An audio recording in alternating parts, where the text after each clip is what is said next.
We'll call a regular meeting of the New Ulm City Council for Tuesday, July 7, 2020 at 4:30 p.m. to order. First item on the agenda is your consent agenda items. What's your wishes?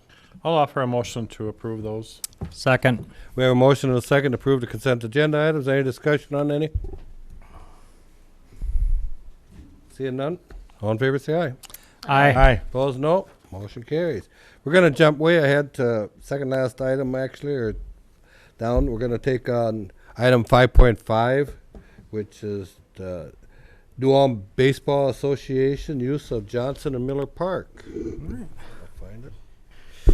Okay. Council President, council members, before you have an item to approve the use of Johnson and Miller Park for use by the New Ulm Baseball Association for the 2020 Amateur Baseball State Tournament. NUBA has been awarded the 2020 Amateur Baseball State Tournament. In anticipation of the tournament, the city has renovated both Johnson and Miller Park due to the COVID-19 pandemic. Having the tournament poses a potential community health risk.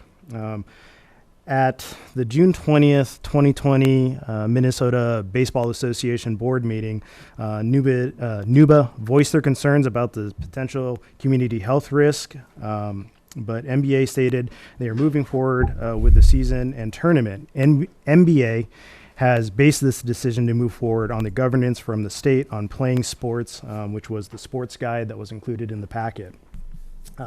NUBA has been given the guidelines for mitigation for recreational facilities and seated venues and will be coming up with a COVID-19 mitigation plan for both parks at this time. So some things that will be brought up, will there be significant times between the games for cleaning? Because essentially they have to clear the baseball field, sanitize the bleachers, concession area, and stuff like that before they allow new attendees to come in. NUBA is aware of that, and they are going to plan accordingly. Signage, we will be getting them signage for the fields. Cleaning between games, they will be cleaning between games. Messaging to ticket holders about masking, social distance, hand washing, staying home if you're sick. They will be doing that as well. And currently at their games, they are doing health checks of participants coming in, taking names and cell phone numbers so they can do contact tracing. They will be doing that at the tournament as well. And they will be working with Brown Nicollet Environmental Health for their concession flows as well. They do know that they can't have condiments and everything out. Their employees need to wear masks and gloves.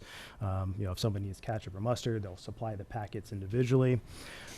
And one thing that I would like to be part of the lease that we don't normally do is if the first weekend just is horrible, they can't correct any of the issues, people overcrowding, not social distancing, and we observe that behavior, that we are able to cancel the use of the fields for weekend 2 and 3 if they aren't able to do what they need to do to protect the attendees.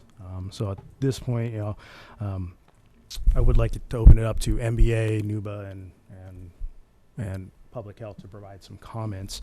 I will say one other, at Johnson Field, the capacity is 250, which is the max capacity. It currently seats just under 1,200 people. And at Miller Park, the capacity is 197, and that's the 25% of its capacity. So slightly less at Miller Park than Johnson. Okay. Thank you, Chris. Anybody like to be heard from the audience? I guess I would like to hear from Bob, see what he has.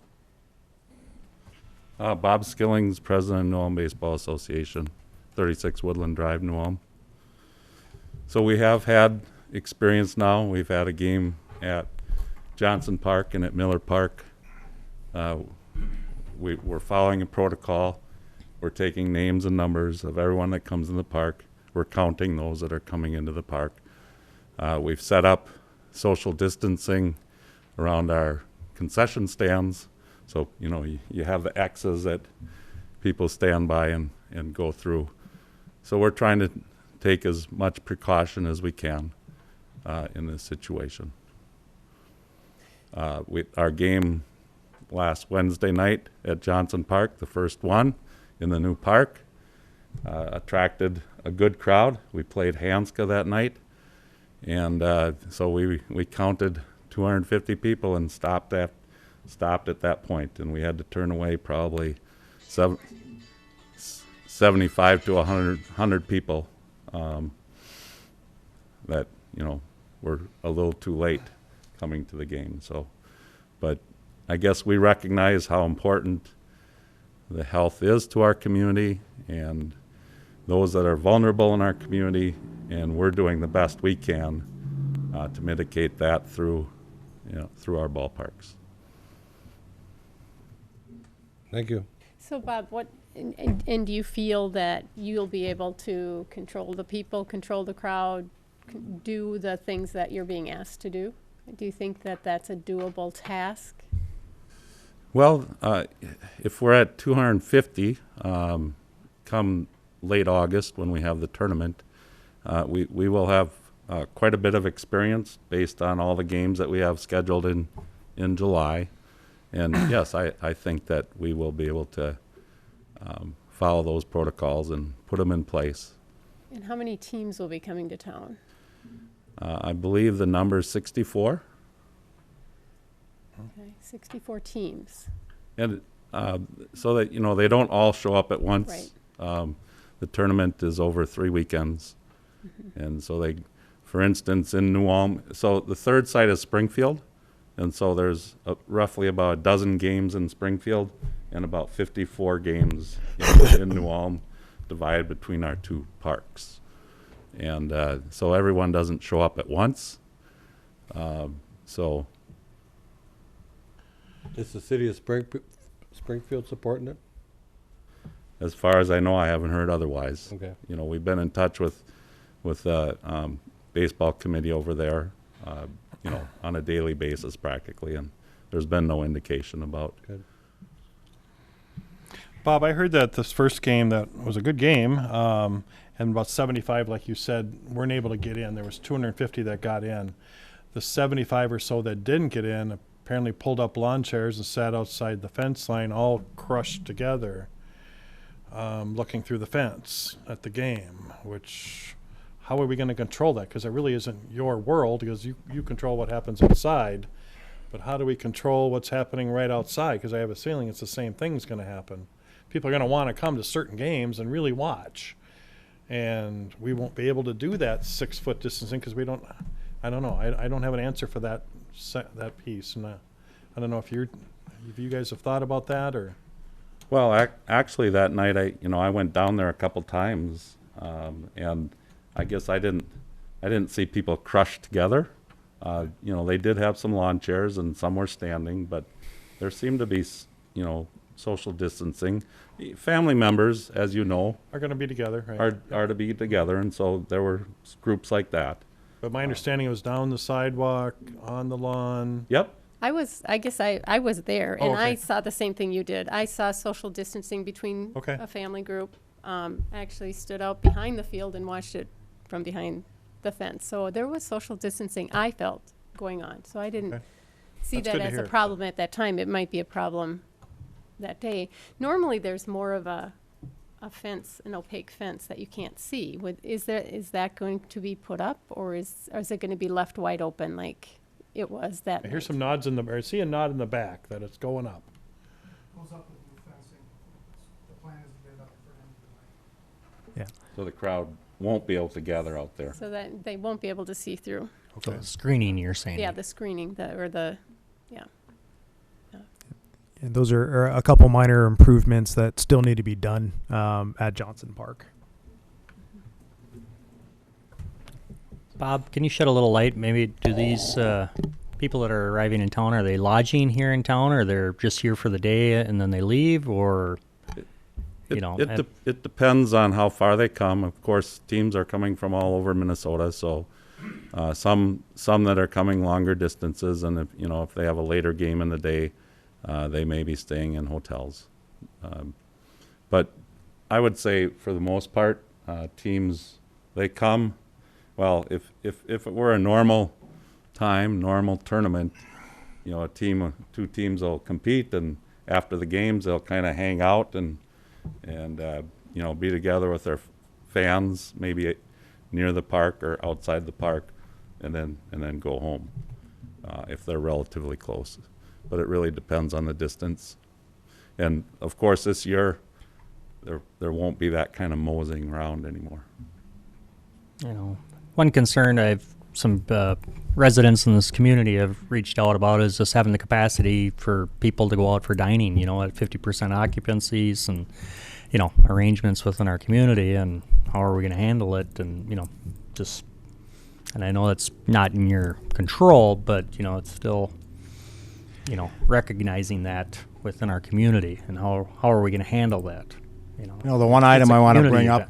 And it's a community involvement, you know, I mean, whether, you know, to do this, to do it successfully, or, you know, other options. Which brings up another point, sorry, Dave, is staffing for the event.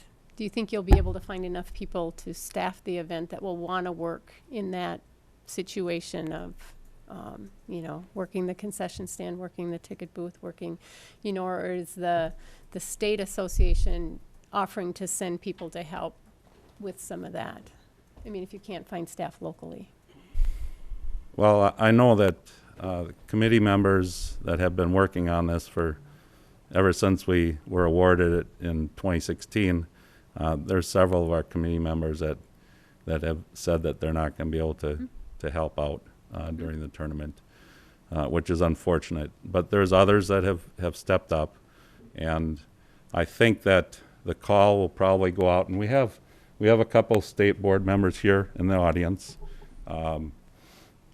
I think that the call will go out to area teams, and hopefully we'll be able to get help from those in the area. The one item that I wanted to bring to the attention, I mean, yes, we're all elected officials here. I know all the counselors did receive a few emails, people's comments on it. I received 11 phone calls against holding the tournament, 1 phone call for it. You know, I'm caught in a hard place here. I mean, some of these people were actual New Ulm baseball enthusiasts. Mm-hmm. I know these people. They've been in baseball forever.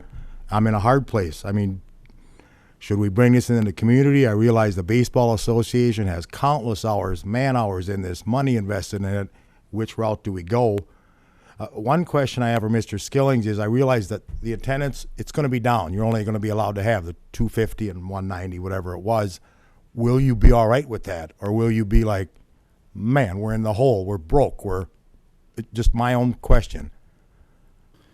Well, it is a good question, and you know, we've had expenses that we've had to pay and upcoming expenses, so we're not sure. I think if we're able to sell full concessions, I think we'll be able to generate a significant amount of revenue through our concessions. As far as our tournament book, that was also going to be a good source of revenue for us, which that has been compromised significantly from an advertiser standpoint. So it is a good question. We kind of wonder the same thing. If we're going to be able to, obviously we were hoping that we could pay for our new deck through the tournament. So were we. But unfortunately that probably won't happen this year. Mm-hmm. I guess I'd like to hear a little bit maybe from the state board of their reasoning for going forward when so many things have been canceled. What is their reason to push forward and move forward?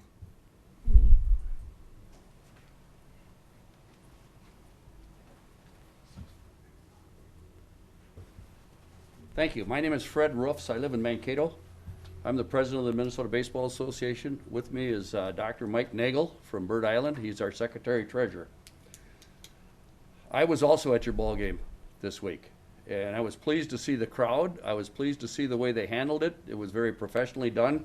We've got some guidelines that have been approved by the state that all of the folks that came in had to be they had to answer yes or no questions. And we're expecting that to happen at the state tournament. We also have, each team that comes in has to sign a declaration pertaining to their health in that particular issue. I was also the same week down in Springfield, and they are all in. They've done a lot of work. I'd like to congratulate your city. You guys have done a heck of a job with the financial and the support, other support that you've given amateur baseball here in town. Your parks look terrific. The ball game the other night looked almost empty with 250 people in there. It's a shame to have a stadium that big. We're hoping that by the time the state tournament comes along, that we may be at 500 people. Things go good if everybody behaves themselves. We've got 270 teams in Minnesota. Currently, we have 5 individuals that have tested positive. So out of about 5,500 ball players and coaches, we've got 5 players. Less than 0.1%. Okay? With those, we've got guidelines for those folks also. They have to be quarantined for 14 days. Everybody else on their team has to be tested. We will have those same rules. If that happens in your tournament, they may not have time to get their team ready. They may be out of the tournament. Can I just interject a couple Yep. things? So I put the guidelines together. I worked with the State Department to go ahead and decide what are the rules that we need to do. We went above and beyond. So we, for 3 weeks, we've quarantined not only the player and his team, but any teams they've played 7 days before, because that's when the virus starts to shed, until 14 days post. We have not had one player team-to-team transmission over 3 weeks confirmed that we know of. So we have now changed our ruling to follow more in the governor's guidelines. So, but for the first 3 weeks, we want our players safe. We want your people safe. That's that's the whole goal. That's the main goal.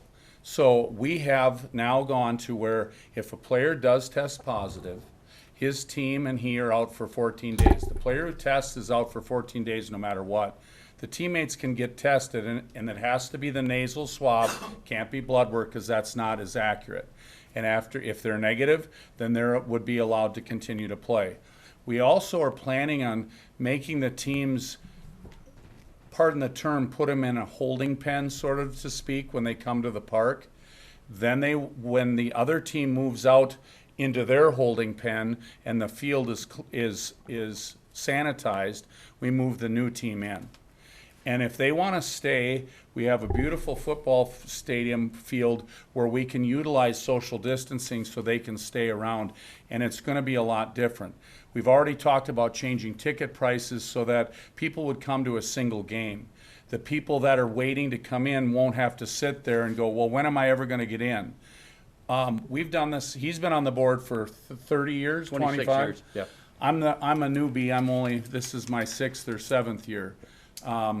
But I've known Al for a long time. We hosted the tournament in 2010. We can do what we need to do to take care of the people. It isn't our people that are infected. And I get it, when you bring people into town, people are going to get worried. But they're not going to be, if your restaurants and your places follow the rules, like we went out to the Best Western today. We had to follow rules to be safe. We're going to have the same thing with the tournament. The one thing that you do need to know, though, if the tournament starts here, it's going to stay here. If you decide that you want to switch it after the first weekend, we'll pull it right now, because that just can't happen. The people in the back of the room have went through countless hours and efforts to put this together, and we're going to stand behind them, take care of them, and make it work. To answer your questions about financially, can they make this work? The last time we were here was 1990. It's been a long time ago. But New Ulm drew 10,677 fans. Okay? That was a 2-site tournament at that time. Now we've got 3 sites, so it's being spread out over some different locations. But if we stay with the limit of 250 that the governor has right now, we've got 60 ball games. If we got max at every game, 250, and that's not hard to do, as you saw in your own backyard last week, 250 times the 60 games we have is 15,000 fans. I think these folks in the back would be very happy with 15,000 people. If we got 10, and you spread that out over 3 weekends and 3 parks, that's very easy for us to accomplish. They make their money on selling concessions, beer, pop, food, burgers, those kinds of things. The attendance or the price you pay to come in the ball game, that goes back to the teams. It goes to run future state tournaments. But these guys make their money on concessions. With the opportunity that they have of going into the football field, that enhances their chances with concessions.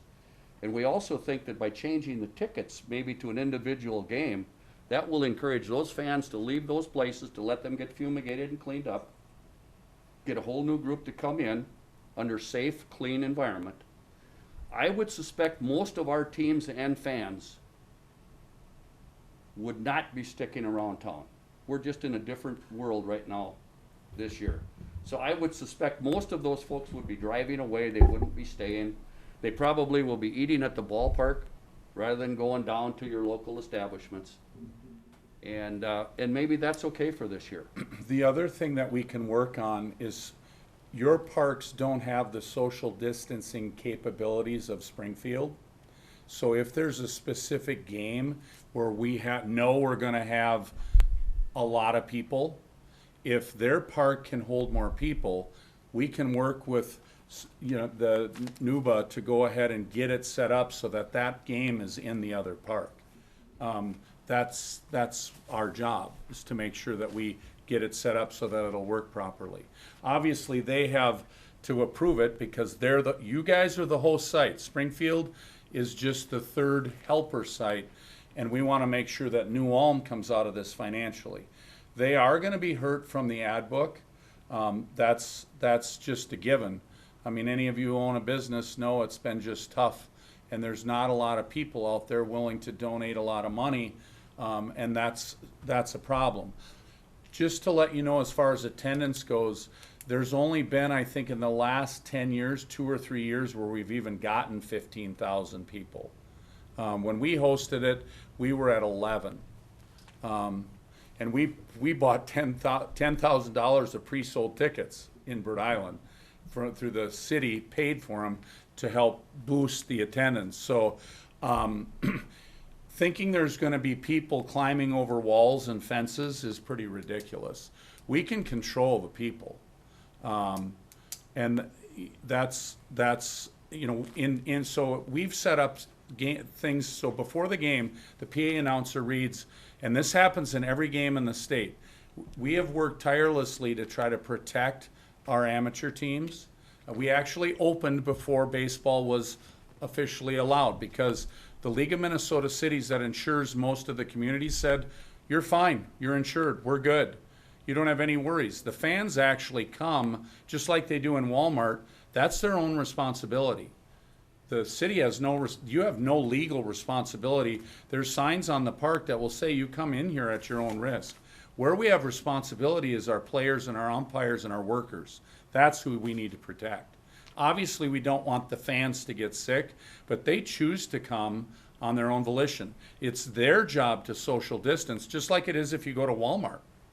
That's their job, not theirs.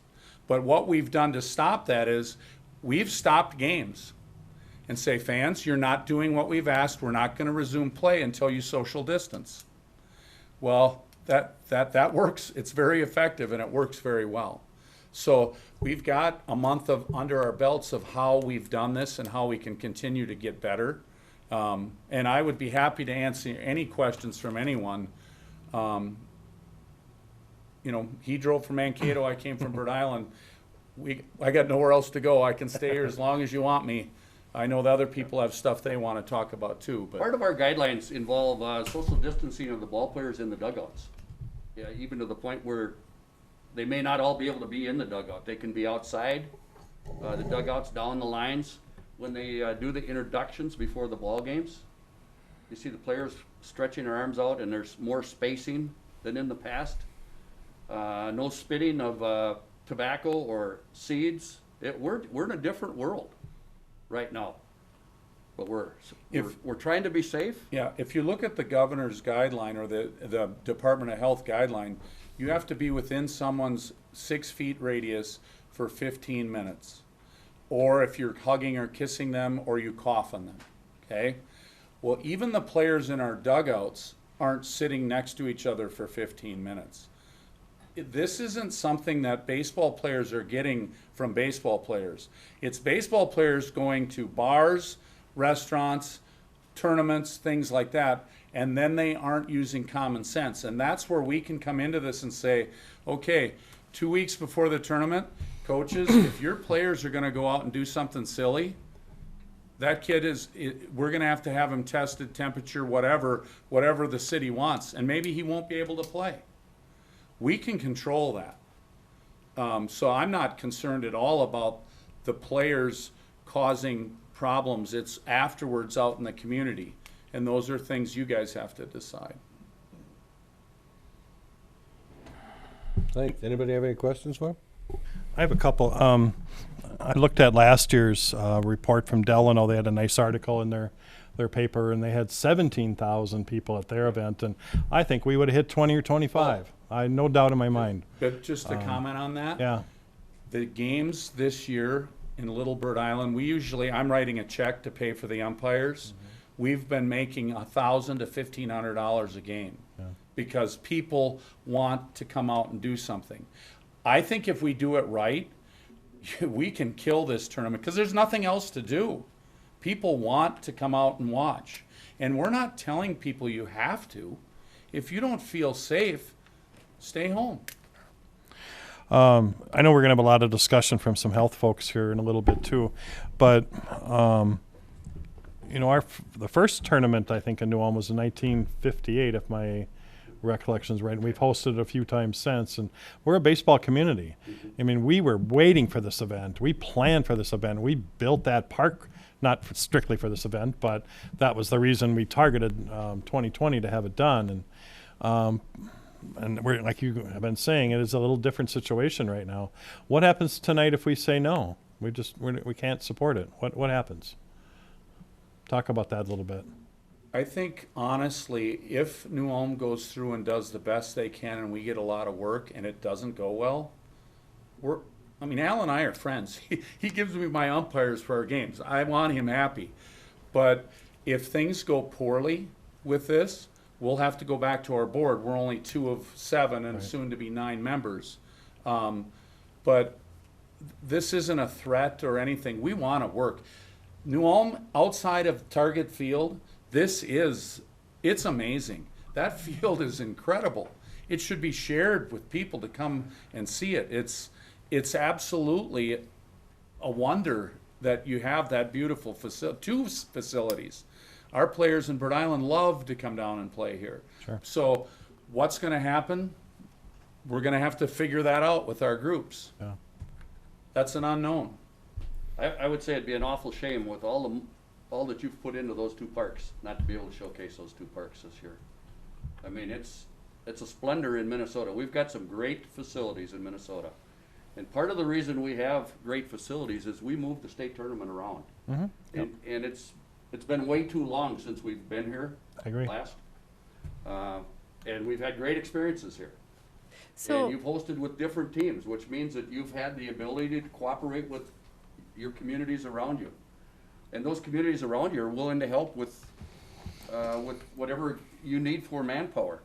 But I think it would just be an absolute shame if you weren't able to showcase your 2 facilities.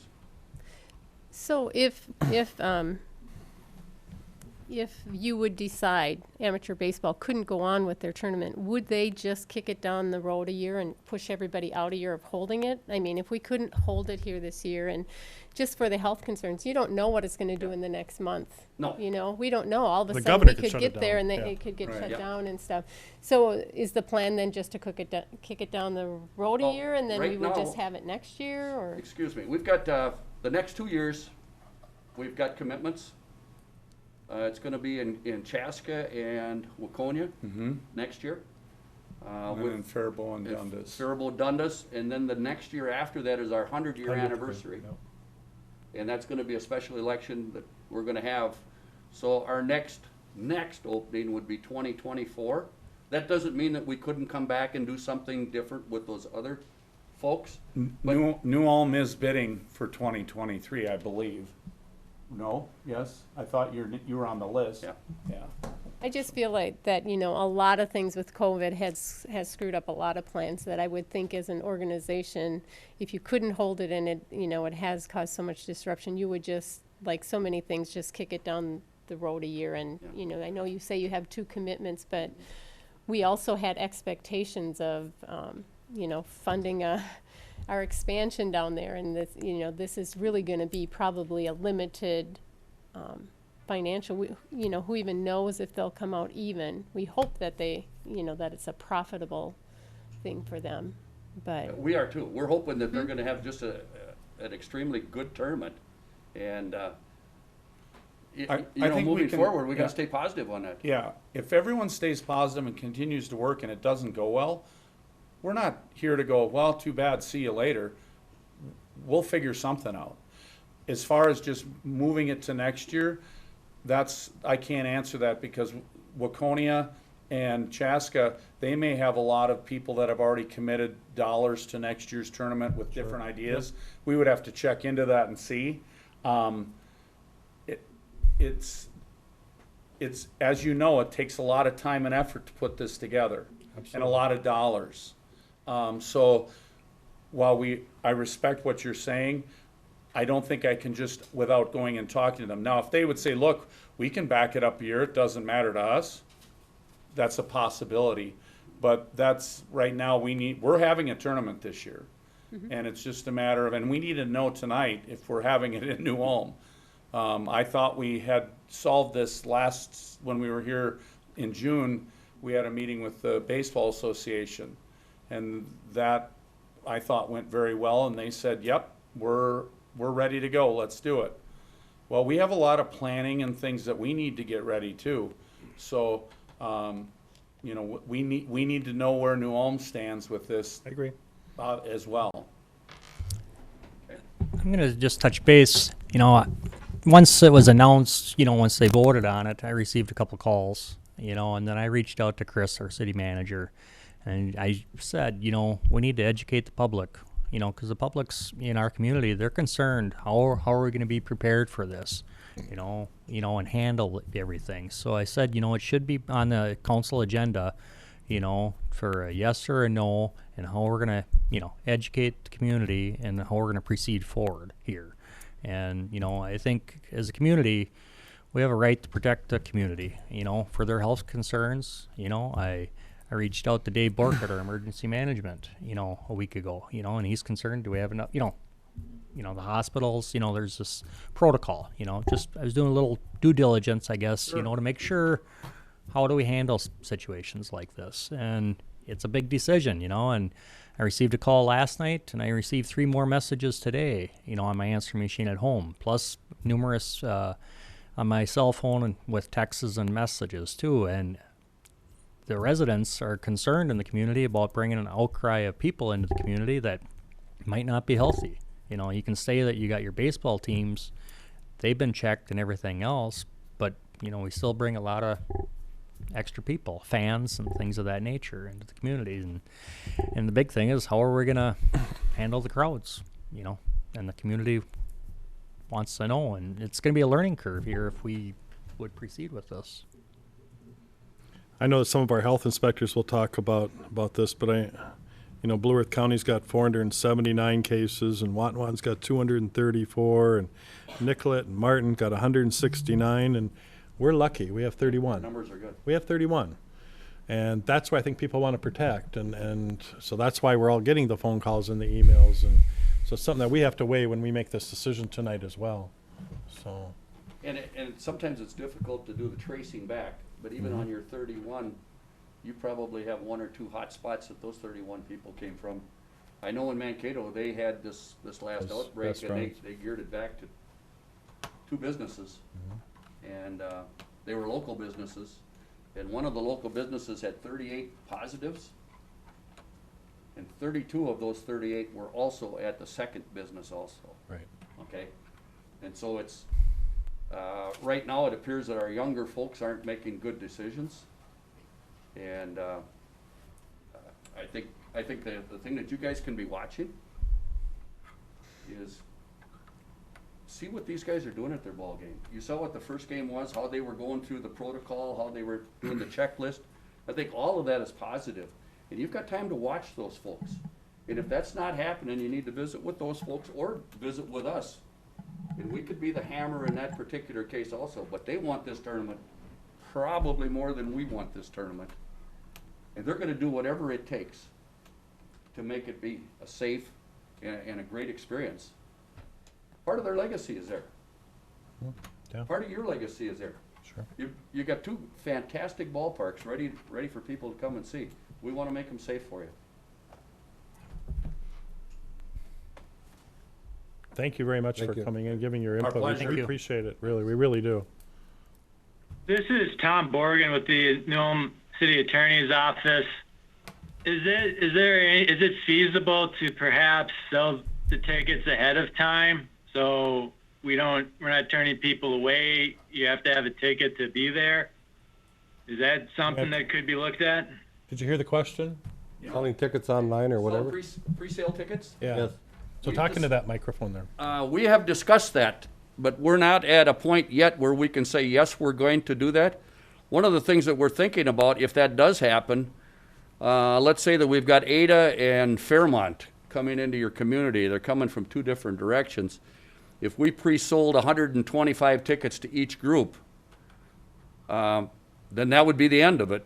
And your local baseball people wouldn't be able to come out and say, hey, here's where my tax dollars went, or some of the other things. We can do that. There's lots of things that we can do to make that work.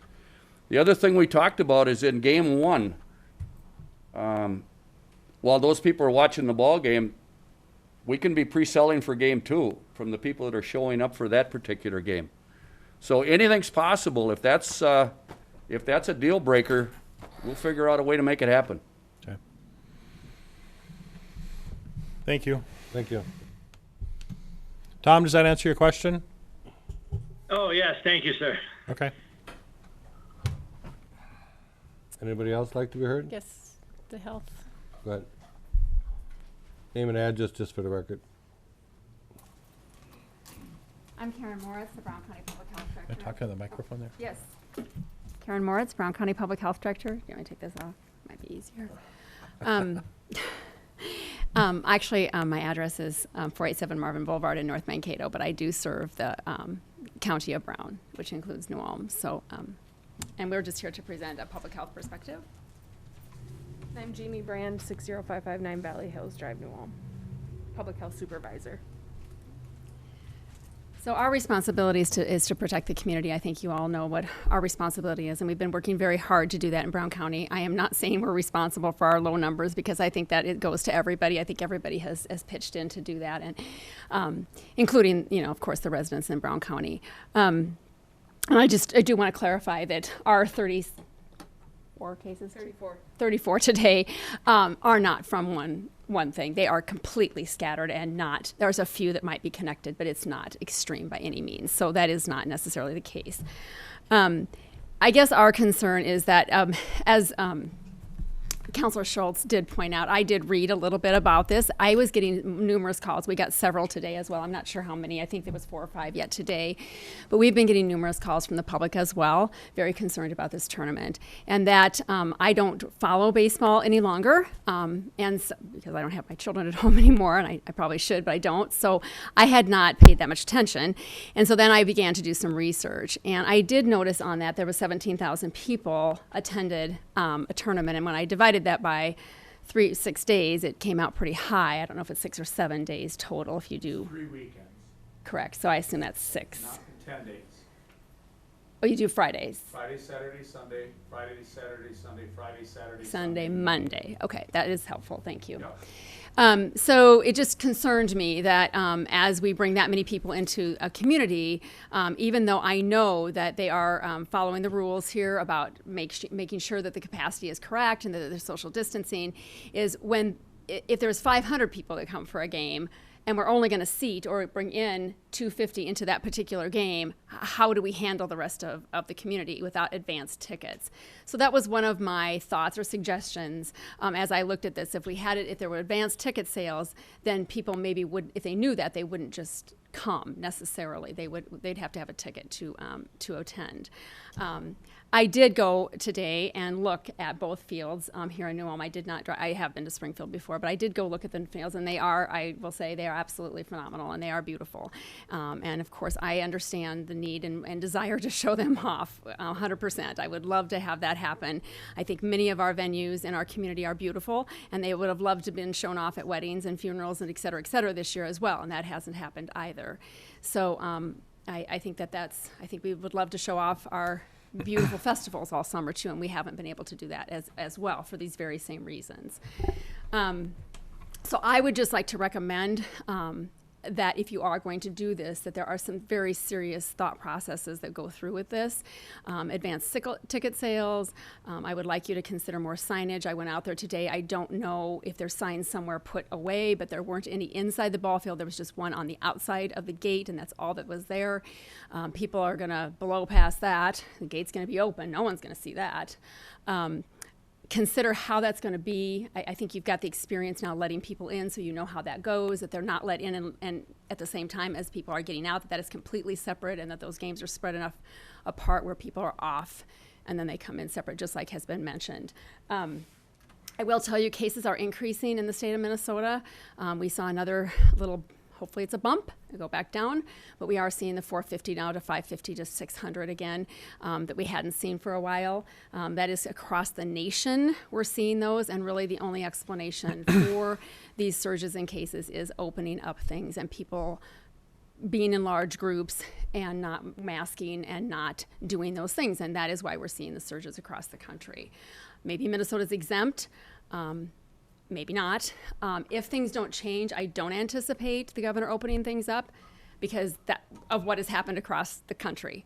I do also anticipate there's a possibility that he would require masks, although I don't think it will be outside. Hopefully it would just be in indoor facilities that he would require that, so hopefully that will not be. But the other thing is just messaging to ticket holders, the importance of facial coverings and social distancing, having additional people out there to remind people to social distance. We're not seeing that. Without reminders, people aren't doing it.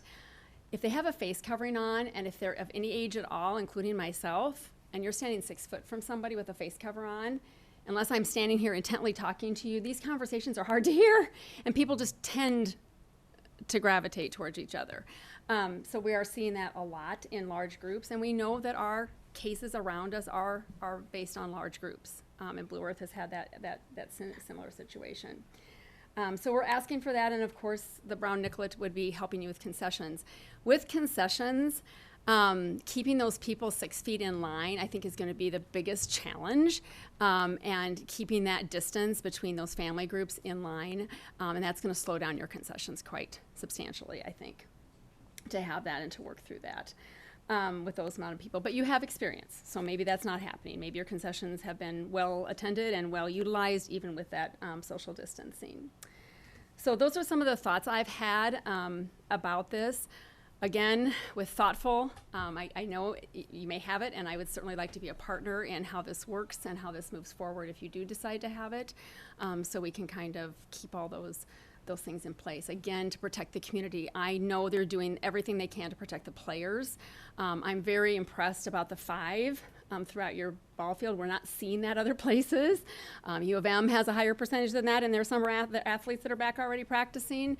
In the region, we're seeing some high school kind of things going on with cases in the area. So we are seeing that a little higher ratio than what you're stating in other athletic events. So, but I'm not as concerned about them as I am the community and the opportunities that our businesses in town would have to be able to serve these people is wonderful, except that with that 50% capacity, it will be a little bit more difficult if there's a large amount of people wanting to eat in our restaurants in our communities. So, Jamie, do you have some additional thoughts as you've heard them talk? Yeah, so Jamie Brand again, Public Health Supervisor. So I think like Karen mentioned too, we're kind of looking at a bigger picture here at Public Health. We're looking at our community as a whole, not just the baseball players that and fans that would be coming into this community. So if we look at the community as a whole and we're looking at our bars and restaurants at that 50% capacity, we've had bars already struggle to meet those guidelines and to meet that social distancing guideline in our community and have chose to close because of that. So it's kind of looking, like I said, a bigger picture. It's about our community. It's about our community members here who are expressing concern about this tournament, and also the fact that our local activities have been canceled and pushed off a year for the safety of our community members. Again, yes, they said it is their choice to attend. I understand that, but we need to protect our community as we have already. We understand there's a lot of time and energy that have gone into planning this. Public Health has also spent a lot of time and energy into fielding calls, addressing concerns, contact tracing, and our case investigations of our positive cases too. And so we really do want to try to keep our local community here safe moving forward.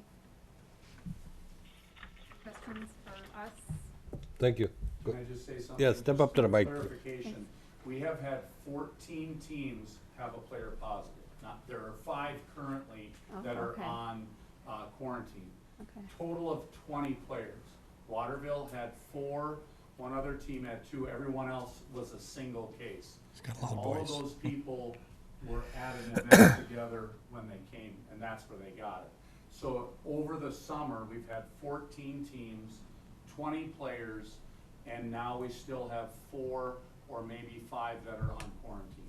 And they don't play unless I'm the secretary. I want a list of all their portals. They have to be negative, and if they can't prove that, their team doesn't play. We're very serious about this. But I'm assuming if they've been exposed, though they are full quarantine, not even 14 days, with or doesn't without a negative, with or without a negative. It doesn't Okay, matter. yeah, Correct. yeah, because that doesn't. It's nice to have the negative, but it doesn't mean anything No, on day. my It doesn't mean daughter anything has on her day PhD 5. in lab science, Yeah, so doesn't she's mean anything my on day boss 5. with this. We have 14 days quarantine, Yeah. no questions Okay. asked. Yeah. All right. Okay. Thank you. Thank you you for very coming. much. Appreciate Thank it. Again.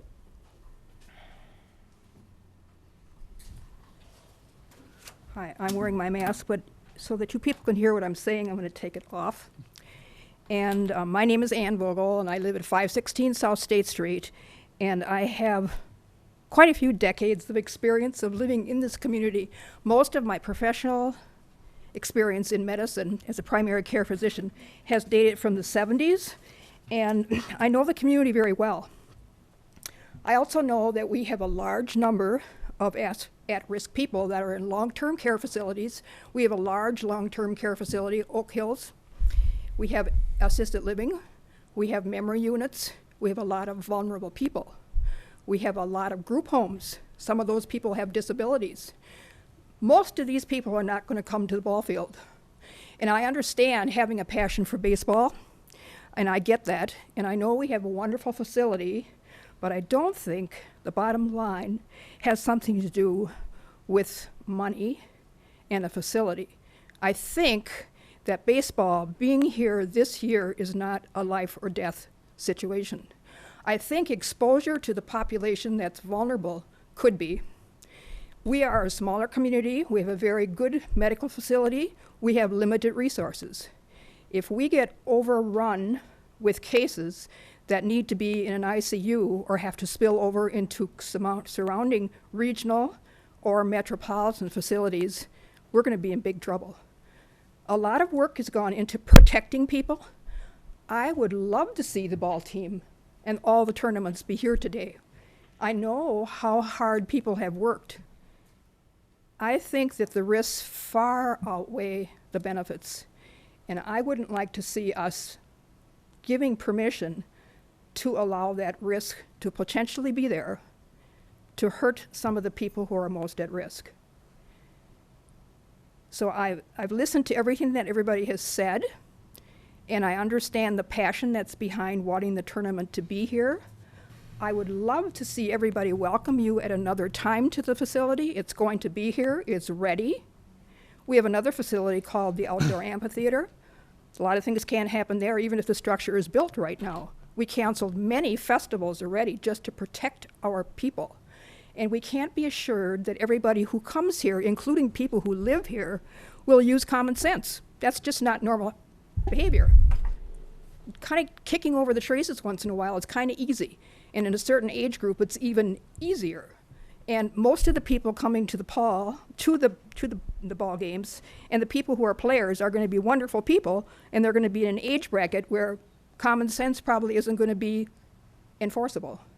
So I'd like you really seriously to consider this and realize it's a very tough decision. It's one we don't want to make, but as a physician and being very concerned about the well-being of all the people who live here and who come to visit, I don't think we should put them at risk, because we do know the data.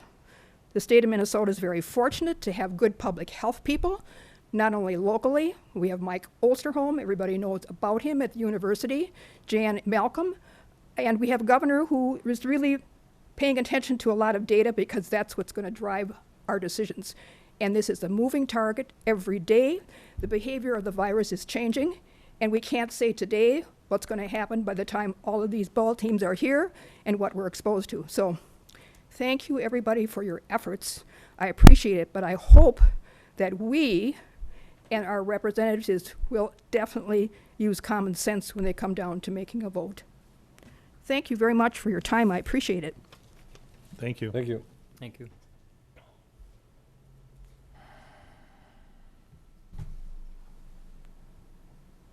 Anybody else like to be heard? I have. Chris? I know this isn't a public hearing, but I did get one request that someone wanted me to read in their response or kind of to this. This is from Joan Bush. Her request was reconsider going ahead with the baseball tournament. Upon checking with Brown County Health, I believe having hundreds of people in and out of the area will surely cause a spike. Even if measures are taken at the parks, you cannot control the hotels, restaurants, etc. Cases in that age group are currently spiking in surrounding counties. I would rather our schools be able to open and families can visit in nursing homes. Is baseball more important? Thank you. Thank you. Is anybody out in the hall? Do you have anybody, Nate, that, nothing? I guess I have a question for our legal counsel.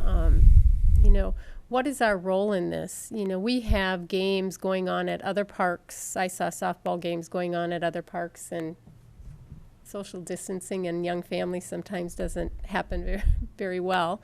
And, can we shut down our parks for one and not the other? Good question.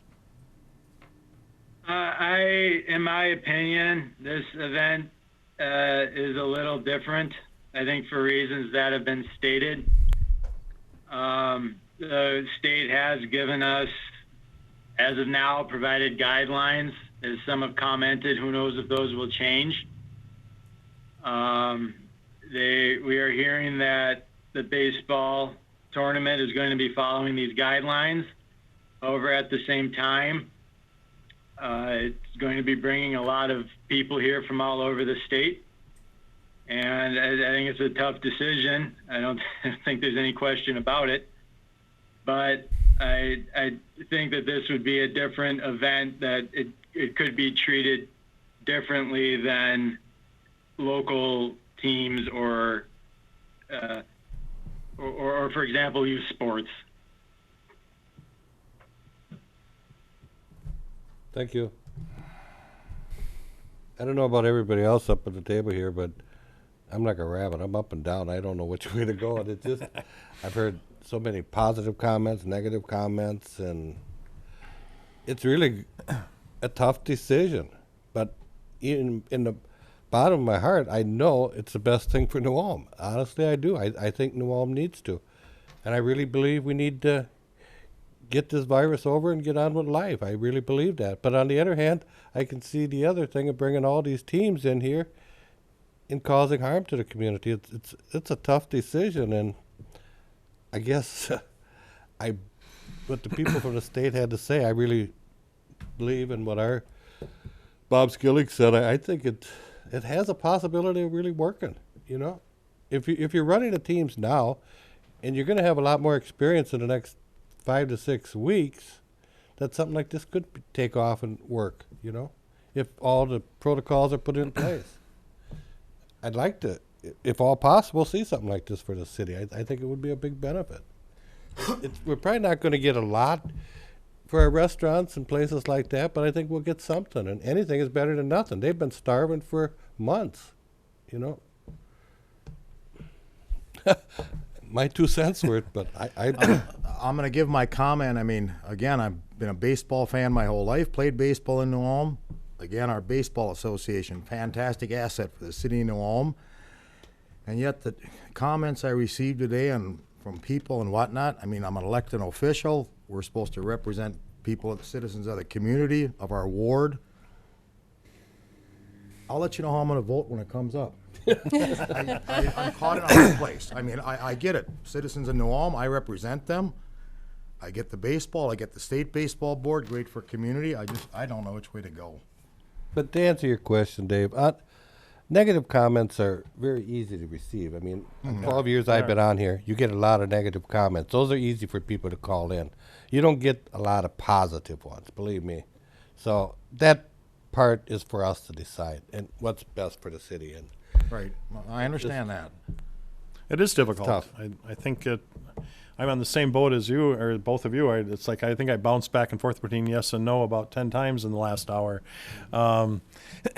Because it is, as Councilor Christian talked about, you know, we have a duty to represent our constituents, and but our constituents also include our baseball players and our athletic fields, and we have a governor who set a protocol out that you can do this amount this way if you follow the rules. If you don't, then we're going to dial it back.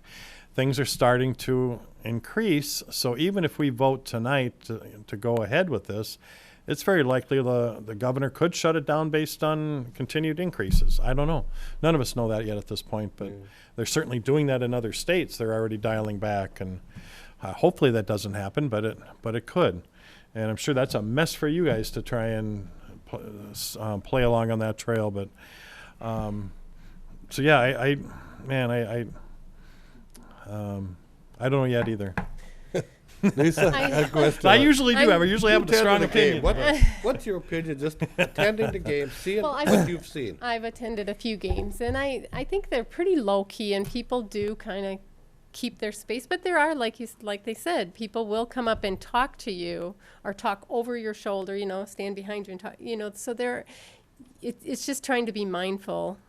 You know, not everybody, it's not the first thing on everybody's mind sometimes, because there's different levels of concern from different people. So I think the constant reminder and the messaging, but all overall, especially like the New Ulm game I saw, I would have to say that was run very well, and the social distancing, even outside the fence, I really thought that people were doing a good job at, you know, I even heard that some people didn't want to go in, that they chose to sit outside so they could kind of social distance away. I struggle with it because I look at it like we go every weekend to Alexandria to the lake, and we go into town, and there's tons of people around. I mean, Alexandria grows, 3-4 times the size with their summer people. And if you look at their county, they have not exploded. They have more cases than we do, but they have not exploded. And I see the activity within that community, and I see the people out, and I think it's the conscious effort of washing your hands and wearing a mask and doing some of those protocols that keep people safe. That being said, they don't have large groups coming together at once. You know, people are still able to stay at their cabin or their campground and still.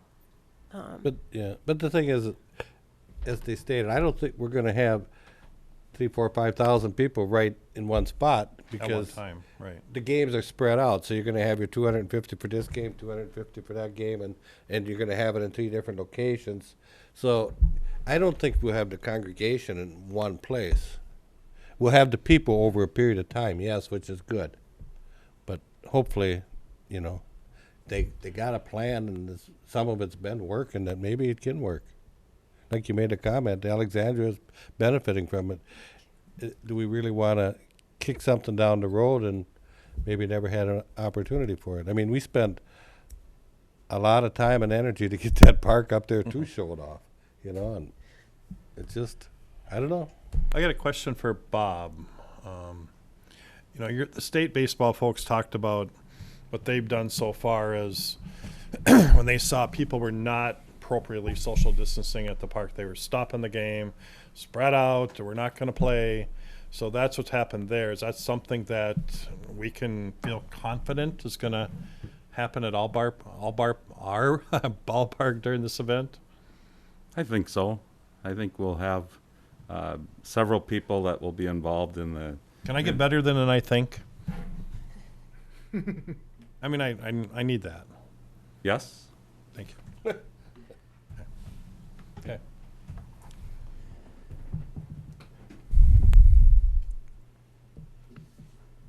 My name is Ann Vogel. I still live at 516 South State Street. And I listened to all your comments, and it's based on very small amounts of information. It's only by looking at time as it goes by and what happens.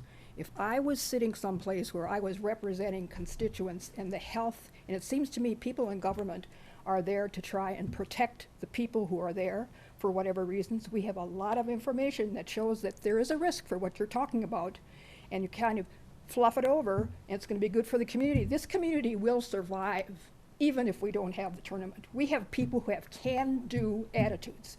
It's been proven that way. We're not all going to survive, and we're not all going to have normal the way we had it before. But this is a given, that if this all of a sudden doesn't turn out the way everybody hopes it does, it will come back to say, maybe the data should have been followed and respected.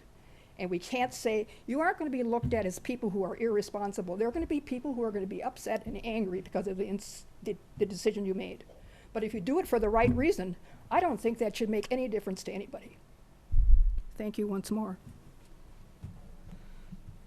I use the Alexandria example, but on the flip side, that was the optimist side. On the flip side, one death is too many and one case is too many, and that is brought into our community. And if we, so many things have been kicked down the road to next year or till we get past this that I'm not seeing any large events like this being held either. Where else are we seeing an event this size in the state of Minnesota? Are we seeing anything like that? And I don't know why we think we're different, that we can hold it. I guess that's my flip side. That's why I struggle so much with. And maybe my brain is taking that and splitting it up a little bit, that it's not a 15,000 person event over 10 days. It's 250 from 7 to 9:30, and at 11 o'clock there's another 200 people, and then what we're hearing it's 180 at another time at another field. So it's not 15,000 in one weekend where everybody's together. So I'm going back and forth here. So I'm like, when I look at it from that perspective, teams are and I think you're right. traveling I think a now. lot of families are, if they're close teams, are going to go home. Yeah. Because of what's going on in the world right now. They're not going to stay and hang out in New Ulm for the weekend and eat downtown. Some are, obviously, with that huge number they're going to, and if they come from a long distance. And some of these teams have been traveling to different states. They went down to Iowa. Some of them, I talked to a lady yesterday, and she said that, so many of, and maybe this is more youth, were traveling into Sioux Falls to do tournaments because they're holding tournaments out there. So, I don't know. I still think we're here to serve the community of New Ulm, and we've got an outcry of individuals. They're concerned about this and the spread, and do we want our numbers to go up? I don't want to see that. We've got employers that have critical products that need to be shipped daily, and we need healthy employees within our community. We have an obligation, to make sure employees are healthy, or it doesn't spread in a factory. It's still bigger than just baseball. There's a lot of tangible pieces here. Mm-hmm. And we have a community to represent and to serve. And yeah, I know we have a beautiful baseball field, but we'll play ball again another day.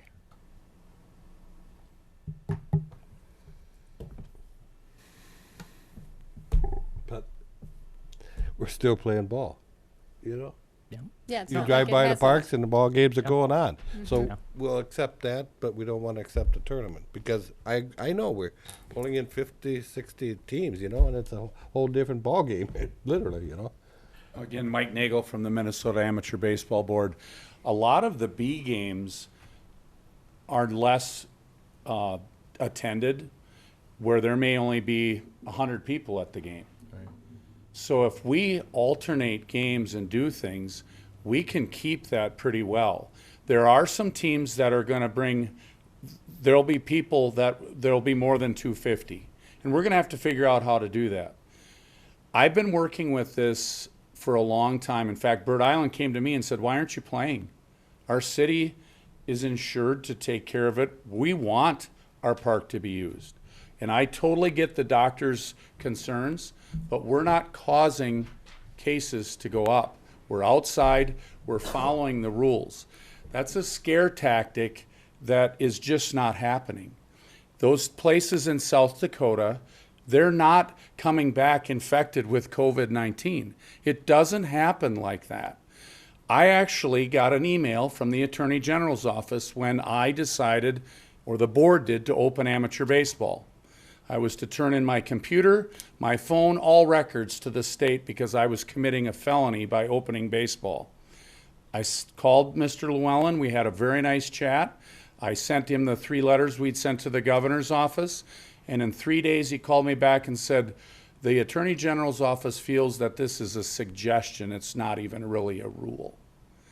It's there. We will keep the people safe. I think you're just missing a huge opportunity here to showcase your fields. And we hosted it in Bird Island. It was the best. Now, Bird Island's a fly compared to New Ulm. This is a large outside state community, but it was the best economic month Bird Island had ever had because people, they get gas, and it's not like they're sitting in bars. They're at the field, which we can control. But it's when they go to the gas station, they go to eat at the Broaster. Those places have rules that are followed. The convenience stores where they leave out of town. Those are the places that are going to absolutely go gangbusters. And you're just turning away the business. Those businesses are what built a lot of this field. You owe it to them as well. They put up a ton of money. What are you going to say to them when we go, well, we're not going to have the tournament? Those are businesses that are going to benefit from people coming too. So, but you have a very tough decision. Like I said when we were talking about the governor, I would not want his job, and right now, I don't want any of yours. But I do think that we can take care of it and do a very good job. Thank you. I guess where I'm coming from is, my angle on it is, we aren't asking to break any rules or regulations or anything. We're going by the state guidelines, and the state guidelines allow it. So if that's all we're doing is following state guidelines, then what we're doing is not wrong. And the community can come out ahead on it, hopefully. Or Dr. Ann says, hey, we go down. But somewhere along the line, I think life has to go on. And we are representing everybody in this town, as Les said. And we do get calls and we do get texts and everything else. But there is a lot of people. This town is noted for baseball. So we might be owing it to them to do it. I don't know. I haven't voted either yet, but it's very tough. I just don't like to see all the negative come out. I think there's a lot of positive that we haven't really looked at. So, and I know people are leaving the state to go to do sports. I have it in my own family that are not doing it in Minnesota anymore. But I'm still the same person from the same address, Ann Vogel. I just heard the one comment that I don't want to go by without making a comment. Scare techniques are not the information that was given on behalf of what we have for data in public health, and I don't want it to be interpreted that way. That isn't a scare technique to tell you what's happened with the statistics that we have. It's the only guiding light we have to kind of project to the unknown future. And yes, economic future is another thing, but don't say that that is a scare technique in trying to point out to public that should be well educated that that is definitely a risk. And that's the health risk by bringing in more people from different places. And we have a vulnerable population, and they aren't here tonight. They aren't talking. They aren't calling you, and they can't even, some of them are homebound. And we have a responsibility to them.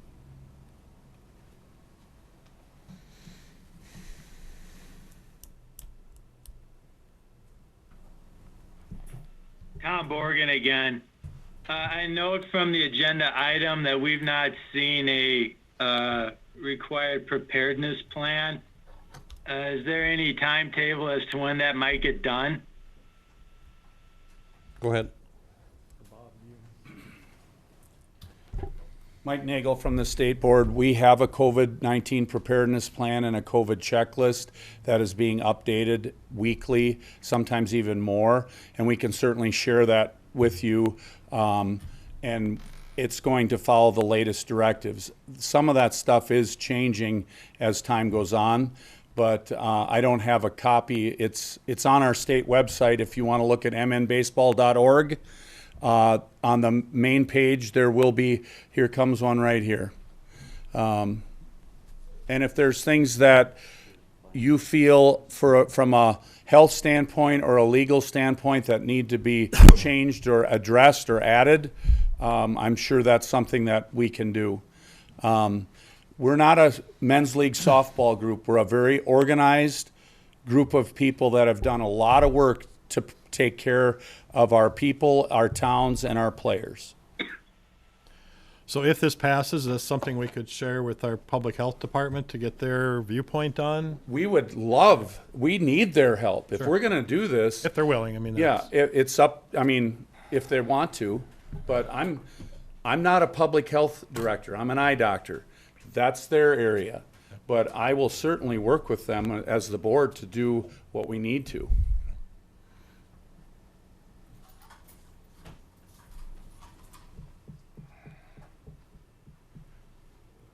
Karen Moritz. Thank you. Thank you. Karen Moritz, Brown County Public Health, 487 Marvin Boulevard, North Mankato.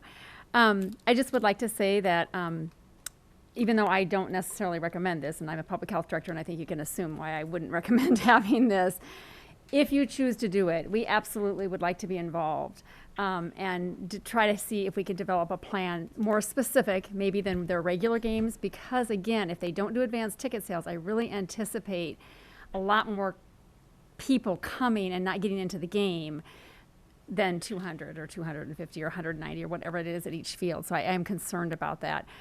So we would be happy to be involved with maybe doing a little bit more of the planning. I haven't read the plan on your website. I have seen the New Ulm baseball plan on the gate today, and it was just like 4 or 5. It was probably 10 sentences.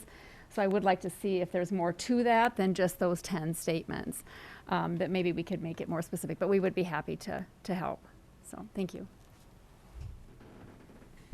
Thank you.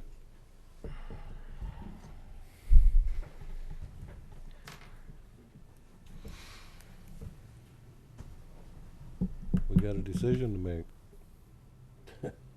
Now, one more comment I'm going to throw out there was brought up to my attention today. You know, everything has been canceled in New Ulm. Our festivals, I think we have one on hold yet.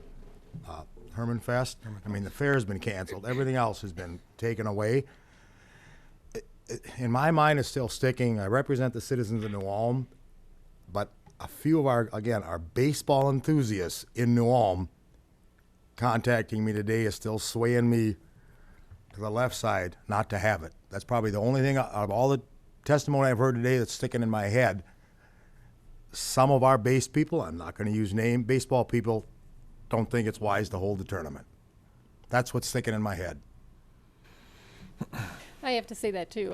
Some of the people that have contacted me are very baseball enthusiasts and have supported that program all the way through and just feel that the risk is great. I mean,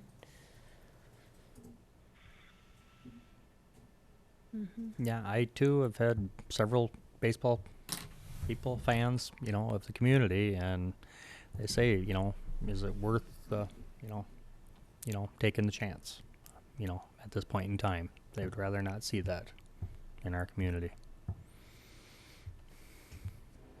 And I don't think I think it would be any event. I think it would be any event coming before us with that many people from so many different communities coming in, not just baseball. I just think that there's a risk there, and are we willing to take that risk And I think of that having with, a outbreak? I would agree with Lisa, and then, Artie with the fair and our Bavarian Blast Festival, those organizations looked out for our community and said they didn't want to expose our community.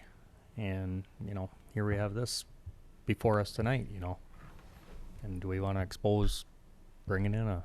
There's a difference, though, when you take a look at There is. our fair with demo derbies having 10,000 people in the stadium or 5,000, whatever it holds, it's packed, and our festivals when there's, 2, 3, 4, 5,000 wandering around in a group setting. This is supposed to be and I feel better now, I think, after hearing what I heard tonight, that it is broke down into these mini events, really, if you look at it, that are approved by the governor at this point. They may not be in the future, but at this point they are. And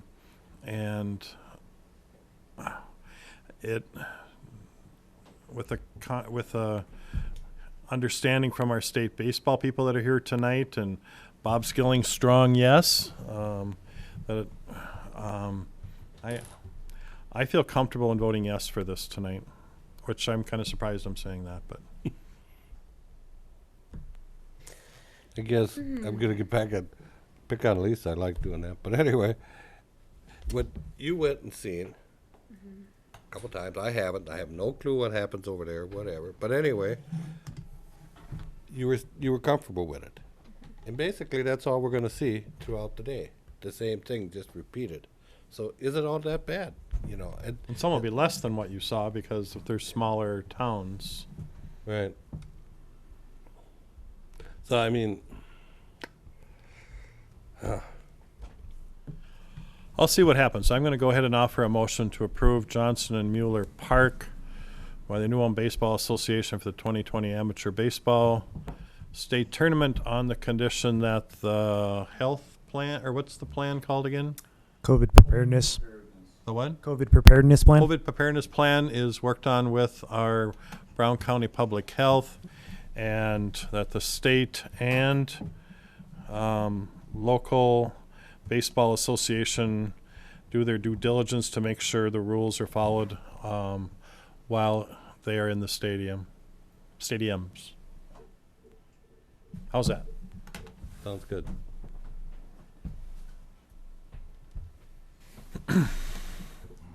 Do we have a second? Second.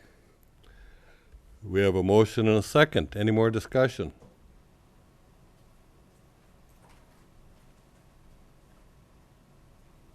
Seeing none? All in favor say aye. It's not a, yeah. All in favor say aye. Aye. Aye. Aye. Opposed? No. No. Finance Director, please call the roll. Yes. No. Yes. No. Yes, motion carries. Good luck. And keep safe.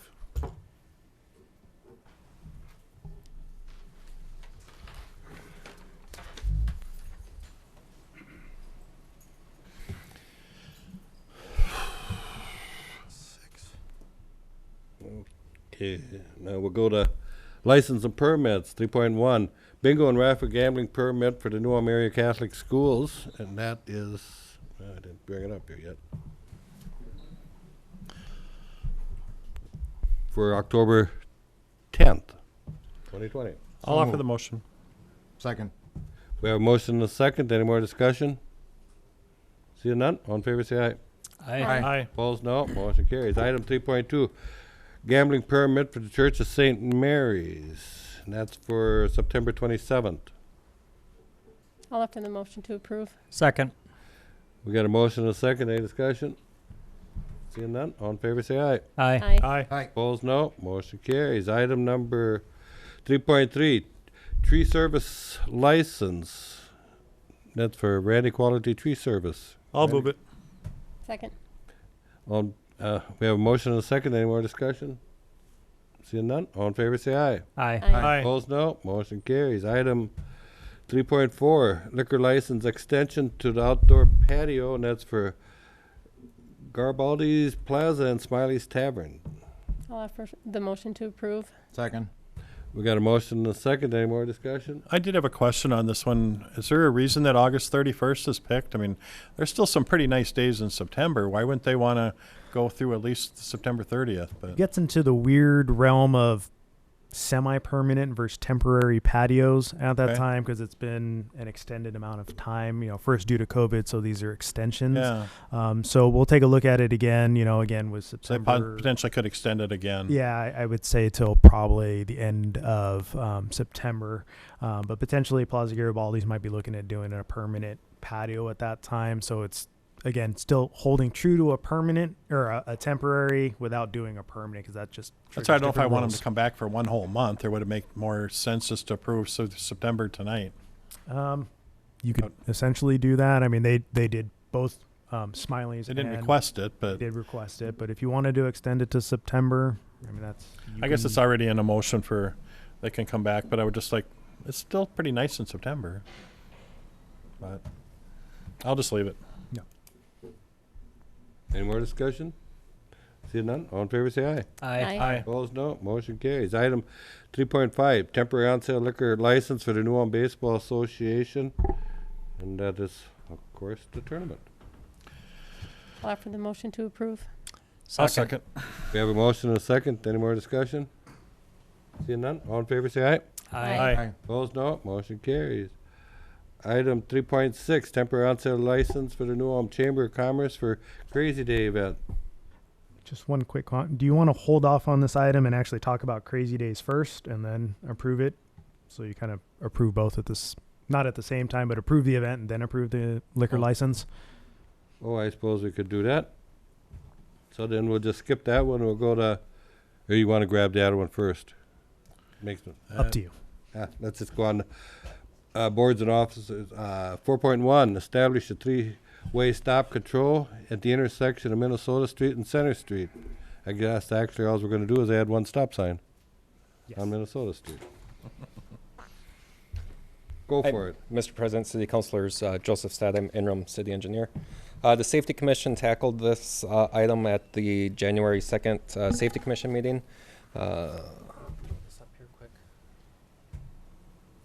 The request came from Michael at the New Ulm Chamber. He noticed ever since the Midnight Ice Cream Store opened, there's been a lot more extra pedestrian traffic at that intersection in question. A lot of young kids, and it was concerning enough where he sent an email and asked to have that addressed by the city or Safety Commission.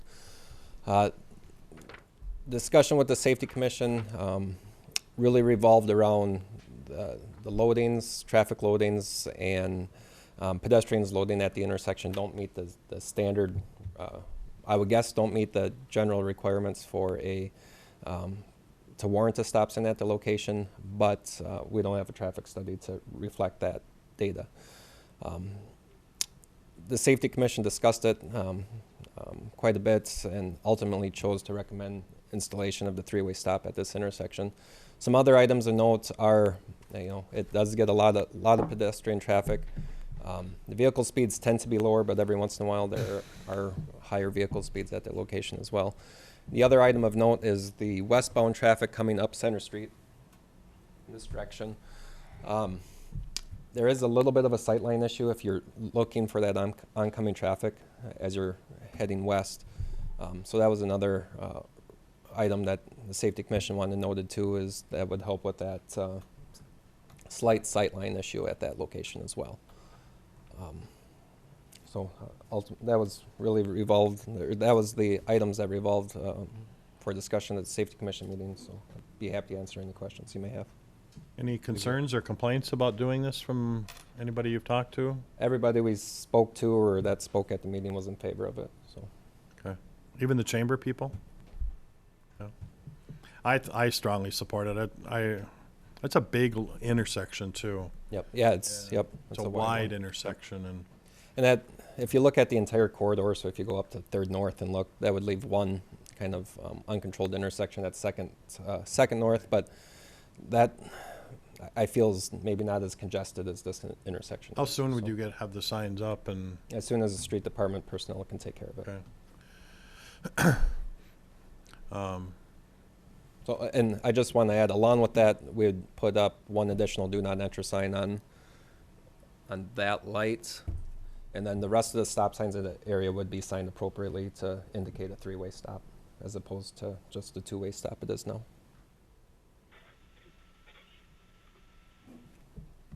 So my only concern is that you put a sign like that up and it's like, okay, all of a sudden now it's a three-way stop and nobody really knows it's a three-way stop. Do we put an amber light in there? Do we do something to people can go, oh crap, there's a new stop sign? Yep, good question. In past instances where we've added a stop sign where there hasn't been one, the street department can install extra flags and attention drawers so people notice those signs. Yeah, that's right. Yeah, we've done that with those stop signs in the past. You're right. Particularly, I think the last time we did this was by Washington Learning Center. That's what I was thinking right away. I remember the flags kind of going out. So it would be done in the same fashion as what the street department did there. I'll offer the resolution, waive the reading, establishing the three-way stop control at the intersection of Minnesota and Center. Second. We have a motion and a second to offer resolution, waive the reading. Any more discussion? Seeing none. Finance Director, please call the roll. Yes. Yes. Yes. Yes. Yes, motion carries. Item 4.2, preliminary plat of the Bodie addition. John?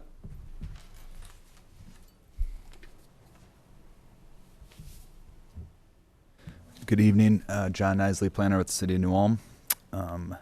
The Planning Commission at its last meeting on April 25th unanimously approved this plat. The applicant and property owner are Eric and Casey Bodie, and the street address is 304 South German. Currently, this property is zoned R2 single and two family residence district. The property consists of two gridiron lots with approximate dimensions of 100 by 165. They are proposing to put a line or split those lots in a north-south fashion, so there would be a lot on German and then a lot behind that abutting the alley. The new lot dimensions would be 85 by 100 for lot 1 and then 80 by 100 for lot 2. Both of those lots would meet the code requirements for that zoning district on a corner lot. There were two recommended conditions for this plat. One is the applicant pay the platting fee of $210 with a base fee of $150 and then $30 per lot. And then the other condition would be that we are provided with an electronic file of the plat in AutoCAD 2000 or newer format.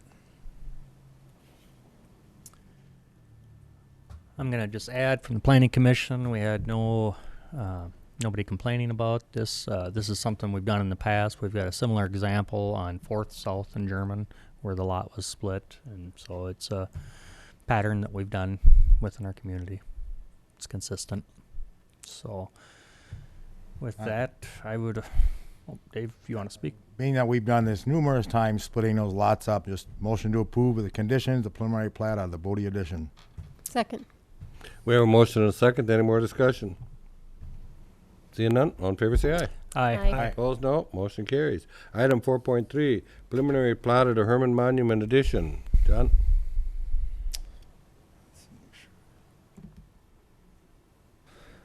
Again, with this item, the Planning Commission at its June 25th meeting approved this plat unanimously. The property is owned by the City of New Ulm, and the street address is 14 Monument Street. Currently, the property is zoned R1 single-family zoning district, but obviously it's being used as a park. The reason for this platting is because of the construction of the new parking lot up at Herman Heights Park and the reorientation of Monument Street. We had to, and during that vacation of that portion of Monument Street, we had to replat that parcel. So the City Council decided that why not expand that plat to plat the entire Herman Heights Park, so we know exactly where those boundary lines would lie, and that's why we are going forward with this plat. The new plat would eliminate the meets and bounds description that we've been having to use for years in describing where things are in that park, and would make them nice and neat lots. So in the future, if we're going to apply for any grants or anything for specific parts of the park, we'd be able to easily identify where those property lines would be. So with that, the Planning Commission did recommend approving this with two conditions. One, that we pay the platting fee of $150 and $30 per lot, and that we are provided with again an electronic copy of the final plat in AutoCAD 2000 or newer. I should note that there is no parkland dedication fee for this plat because there are no residential, commercial, or industrial parcels being created. Thank you, John. Any questions, concerns? I'll just initiate from the Planning Commission. Unanimously recommended approval with conditions. If you look at the plot, it goes down to where the amphitheater and the Warjo distillery is. It's just on the west side of those, so it helps define it as a outline for future. Yeah, so probably the easiest way to describe that east property line is you go from Second, and then you start heading south between the softball backstop and the Warjo distillery chimney to Center Street. That's right where the line goes. Yeah. So. Thank you. I'll offer the motion with the conditions. Second. We have a motion and a second. Any more discussion?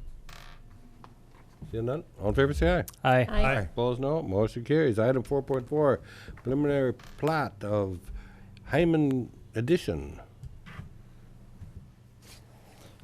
John? All right. Again, the Planning Commission unanimously approved this plat with conditions at their June 25th, 2020 meeting. The applicant and property owner are John and Patricia Hyman, and the street address is 710 Summit Avenue. It's zoned R1, so single-family residence district. This plat would create, would take one parcel and create two separate lots. The new lots would be approximately 68,000 square feet, 68,787 square feet for lot one, and then lot two would be 29,416 square feet. Both lots comply with city size requirements in the R1 zoning district. I do want to read through the recommended conditions on this one because there is one unusual one. But the first recommended condition would be to pay the platting fee of $210 with the base fee of $150 and then again $30 per lot. That they provide us with an electronic file of the final plat in either their AutoCAD 2000 or newer format, and then pay the parkland dedication fee of $340 for the one new lot being created, and then to advise the property owner that there are some outstanding utility connections need to be paid for water, the water main and sanitary sewer main. The water main is $2,135.47, and the sanitary sewer is $1,648. Payment in full, or payment will be due at the time of connection of that new lot to those services.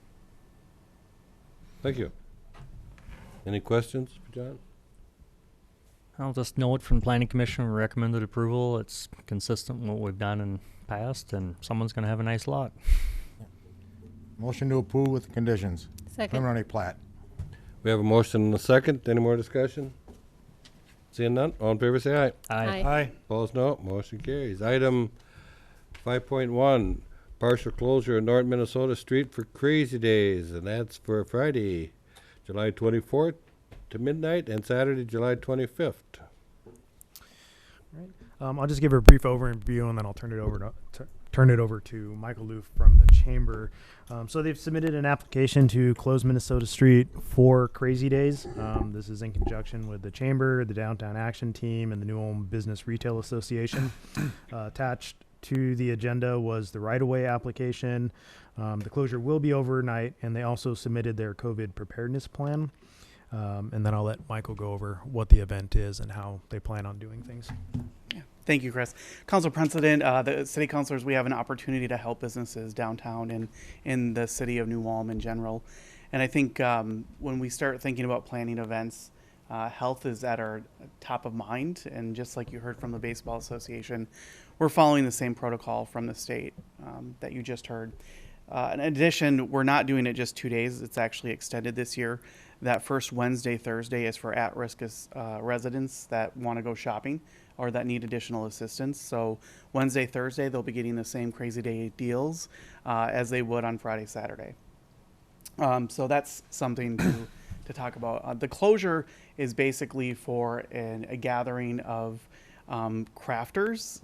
If you have not heard of Maker Faire Minnesota, they're a very large crafting organization that normally draws about 200 vendors, and that festival goes on during our Oktoberfest normally in St. Peter. So currently we have about 30 vendors that have confirmed. We are spacing them out almost 10 feet apart. There'll be 10-foot tables. From curb to curb on a block, it's about 400 feet. So we're doing 10 vendors on each side of the block to make sure that we're social distancing. We've also already invested in masks for all the vendors and a lot of hand sanitizer. We've purchased over $2,000 worth of hand sanitizer to have, oh yes, to have hand sanitizing stations outdoors. You'll notice on the plan there's also plans for porta potties so that we can keep the traffic kind of out of the stores that need to use the restroom. Instead of water and soap, there'll be just hand sanitizer. It's a 90% alcohol solution. During the street dance, which I'm sure many of you were going to have questions on, we're really coming together with our bars that have had a terrible time opening. Most of them are down about 70% in revenue. And so we would like to hold a music festival that includes some bands, some beverages of adult nature, and have a crowd of about 250 people. We have decided as a group that we are going to sell pre-tickets. So once we sell those 250, we're done. They will be registered online. It'll be all automated with reservations. We'll also, when serving alcohol, there's going to be 6 feet distancing between each bar that we have. There'll be 3 bars. Stanchions will be set up and they'll be called one by one to go get alcohol.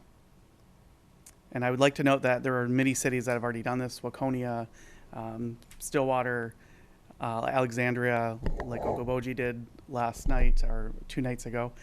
So many cities have already done these types of festivals with the guidance from Minnesota Deed. Thank you, Mike. Yes. Any questions for Mike? I'm just going to make a comment because on the last issue with the baseball tournament, as you know, I voted no on this topic. Was on the agenda. I did not receive one phone call, one email opposing it. Again, that's why I based my vote on the present one or the last one we just did. Because of that issue, I'll probably vote a different way. Yeah, we're really trying to just attract our local people that are already coming to New Ulm shopping. I mean, this is not pulling from all over the state. This is really about a community festival to help celebrate the businesses that are in town trying to operate.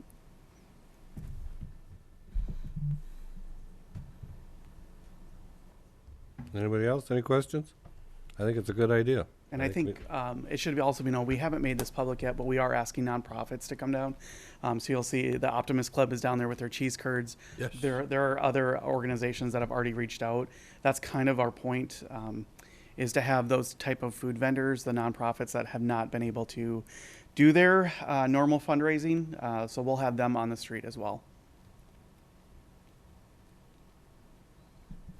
Any questions for Mike? Concerns? No?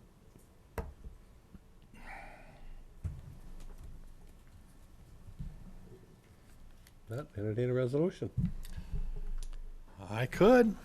Nobody else will. I'll offer a resolution, waive the reading to approve the partial closure of North Minnesota Street from 3rd North to Center for Crazy Day events beginning at 7 a.m. on Friday the 24th to midnight on Saturday the 25th, 2020. With the conditions of the COVID preparedness plan and the other stuff listed. I'm going to second that. I've got another question here. Are we going to be in compliance with our music till 11 p.m.? We don't have to come back for anything? Does that meet our current ordinance Yes. for 11 p.m.? For 11 loud p.m. music, on amplified music? That's Friday. It's not 10 o'clock or anything?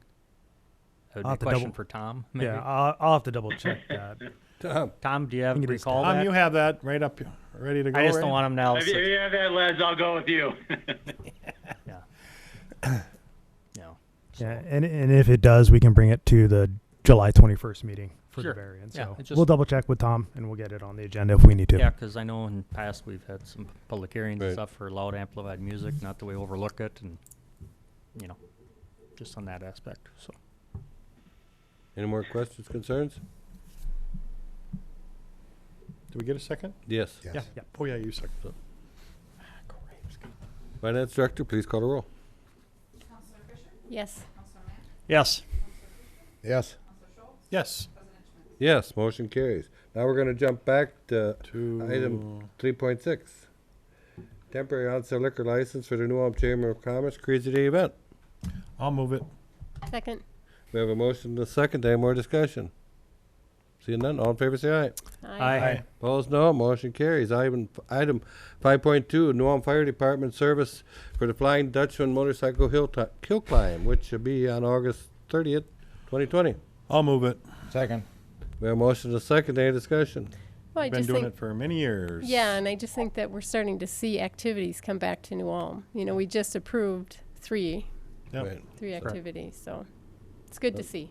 Thank you. Yep. Oh, all in favor say aye. Aye. Motion motion carries. Item motion. 5.3, bid for the City Hall roof replacement project. I'm really happy with the number that came in. It was Yeah. actually lower than our estimate, so I'm gonna accept the bid from Larry Roofing in the amount of $49,290 for City Hall roof replacement project. I'll second. We have a motion and a second. Any more discussion? Yeah, I just was, when I read through that, it looked like there's an additional fee for any insulation that might be wet underneath. Right? Yeah, I read that also. I'll And take a stab at it, but that would be normal in the construction industry with, with roof spec, when they did their speculations on roofs. You don't know, just from a visual observation, standing on the roof. Sure. If all of a sudden you get to a corner and we've got 40, 80 square feet, it's not in your bid. Right. So they have to prove to the building official, hey, here's your 100 square Right. feet. It's rotted, it needs replacing. But that is normal with roof specifications. Do we I wonder if we have any suspected areas, is what I was kind of curious if we have. I don't know. Any suspected leakage in our roof that we know of, but. Well, we know we got water already, so. I would say right above Audra's office, when that heavy rain, there was water coming through. So we're gonna have some expense coming. Potentially, because probably again, from if that was a leak that just started, probably not bad. They'll just need to replace that little section. But that we did as far as I know, we just had the one leak in the area. The rest have been plugged up over time. So, Because does it ever dry out once it gets in? The unique construction, it's been about 6, 7, 8 years since I've been in the attic up here. It's very unique because you've got homemade wood trusses. We've actually got a wood deck. Then they put the styrofoam on, so it's really hard to see how much damage you have. I mean, we may come to the point where, hey, we got 50 square feet of lumber we got to replace. Now's the time to do it. Thank you. Thank you. Is there a reason Elwood's not here?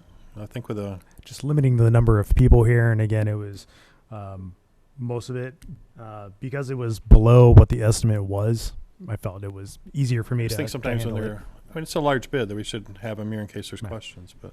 Yeah. And again, I mean, I can ask them those questions and email that answer out to you. Okay. Any more discussion? We had a motion, right? Yep. Okay. All in favor say aye. Aye. Opposed, no. Motion carries. Item 5.4, reciprocation of a petition to set a public hearing for August 4th, 2020 at 4:30 p.m. Or are we just receiving this, so we don't need a motion? No. Right? No. Okay. Then we'll go on to list of claims. Okay, accept the list of claims paid in the amount of $1,343,757.99 and approve a list of claims to be paid in the amount of $1,903,336.50. I'll move them. Second. We have a motion and a second. Any discussion on it? Seeing none, all in favor say aye. Aye. Opposed, no. Motion carries. Councilors, can we go back to that petition for the public hearing? We need a motion to set that date. Okay, all right. Yeah. We'll go back to item 4.4, or 5.4. I'll offer the motion to set the date for Tuesday, August 4th, 2020 at 4:30 for the public hearing to vacate part of the 17th South adjacent to Lot 7, Block 42, south of Center Street. Second. We have a motion and a second. Any more discussion? Seeing none, all in favor say aye. Aye. Opposed, no. Motion carries. At this time, we'll adjourn and go into a closed session. Before we do that, Yes. I finally got my computer working here. It does look like 10 p.m. for noise. If that's something we have to bring up at the next council meeting, but it does look like it's 10 p.m. for the noise. So that requires a public hearing, right? Yeah. Yeah. So we can We have put out time. the notice. We have time. Yeah. Yeah. Yeah. Yeah. We have time. Well, that's why I brought it up. Okay. It's gonna be close. Okay. It's gonna be Good, close. thanks. Thank you, Tom. All right. So at this time, we'll close. Charlie, a 5-minute mandatory break. I'm taking a break. All right, go for it.